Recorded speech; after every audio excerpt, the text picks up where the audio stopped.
ஆனந்தராகம் சீரியல்ல இருந்து serial actress quit பண்ணியிருக்காங்க. இதை கேட்கும் போதே ரொம்ப ஷாக்கிங்கா இருக்கு. அட் த சேம் டைம் இனிமேல் நடிக்கவே மாட்டேன் அப்படின்னு சொல்லியிருக்காங்க. ஸோ என்ன ஆச்சு அப்படின்றத பார்த்துடலாம். சன் டிவில ரொம்பவே சூப்பரா போயிட்டு இருக்க ஒரு சீரியல் தான் ஆனந்தராகம். அவ்வளோ அழகா எல்லாருமே நடிப்பாங்க. கதையும் சூப்பரா போயிட்டு இருக்கு. அதுல அபி அப்படின்ற ரோல்ல ரொம்ப சேலஞ்சிங்கான கேரக்டர்ல நடிக்கிறவங்க தான் நம்ம ஸ்வேதா. சூப்பரா நடிப்பாங்க. ஹீரோயினோட தங்கச்சியா பண்ணியிருப்பாங்க இல்லையா? ஸோ நல்லா நடிப்பாங்க.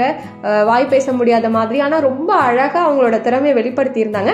பட் இப்படி இருக்கும்போது இனிமேல் ஸ்வேதா இந்த சீரியல்ல நடிக்க போறதில்ல, நான் குவிட் பண்றேன் அப்படின்னு சொல்லியிருக்காங்க. ஸோ இதோட 750 எபிசோட்ஸ் வந்து நல்லா பண்ணி கொடுத்துருக்காங்க. ஸோ இதோட என்னோட சாப்டர் நான் க்ளோஸ் பண்ணிக்கிறேன், அதாவது நான் வந்து இந்த சீரியல்ல இருந்து குவிட் பண்றேன் அப்படின்னு போட்டு ஒரு பெரிய போஸ்ட்டும் போட்டிருக்காங்க. இந்த மாதிரி நான் குவிட் பண்றேன் 750 எபிசோட்ஸோட. அபி வந்து எனக்கு என்னோட லைஃப்ல மறக்கவே முடியாத ஒரு ரோல், என்னோட க்ளோஸ் டு மை ஹார்ட் அப்படின்னு சொல்லலாம். நான் எல்லாமே சின்ன சின்ன விஷயம் கூட நான் அவ்வளோ என்ஜாய் பண்ணேன் இந்த கேரக்டரை. ரொம்ப கஷ்டமாக தான் இருக்குது. இந்த அபியோட கேரக்டருக்கு நீங்கள் கொடுத்த லவ்வுக்கு ரொம்பவே நன்றி அப்படின்னு.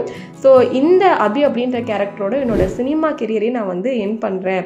எல்லாருக்கும் ரொம்ப நன்றி சப்போர்ட் பண்ணதுக்கு.